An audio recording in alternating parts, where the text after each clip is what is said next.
ఇంకా విచిత్రం, నాకు ఇంకా గమ్మత్ అనిపించింది ఆయన. అధ్యక్ష ఆయన ఏమైనా స్వాతంత్ర ఉద్యమం చేసి జైలుకు పోయింది అధ్యక్ష? ఏం చేసిపోయింది అధ్యక్ష జైలుకి? ఆయన అది పెద్ద సానుభూతి. మేము పోలేదా జైలుకి? వరంగల్ జైలుకి నేను కూడా పోయిన తెలంగాణ ఉద్యమంలో. ఎస్ ఉన్నాం, అక్కడ బరాబర్ ఉన్నాం. మీరెందుకు పోయినరంటే నేను అడుగుతున్నా ఈరోజు. ఎస్ మీ ఇంటికి ఇవ్వాలని జూబ్లీహిల్స్ ప్యాలెస్ మీదకి ప్రైవేట్ డ్రోన్ పంపితే ఊకుంటావా?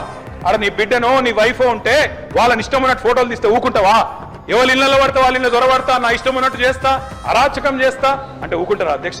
ఇది పద్ధతేనా అధ్యక్ష? అంటే మీ కాడికి వచ్చేవరకే కుటుంబాలు, మీ కాడి కొరకు వచ్చేవరకే భార్య పిల్లలు, వేరే వాళ్ళకి లేరా అధ్యక్ష భార్య పిల్లలు? మీరు ఆనాడు ఇష్టం ఉన్నట్టు మాట్లాడినప్పుడు, లేని రంకులు అంటగట్టినప్పుడు, ఇష్టం ఉన్న సంబంధాలు మాట్లాడినప్పుడు ఆ రోజు లేవా నీతులు? చివరికి మా ఇంట్లో పిల్లల్ని కూడా తిట్టింది మీరు కాదా? ఆనాడు మా ఇంట్లో చిన్న చిన్న పిల్లల్ని పట్టుకొని, మైనర్ పిల్లల్ని పట్టుకొని బూతులు మాట్లాడింది మీరు కాదా? మీరేదో పెద్ద సానుభూతి కోసం మాట్లాడితే ఏం పని చేసిపోయినా మీరు జైలు. అయినా నేను అడుగుతున్నా ముఖ్యమంత్రి గారు, నేను అడుగుతున్నా అధ్యక్ష, జైలుకి ఎవరు పంపుతారు అధ్యక్ష?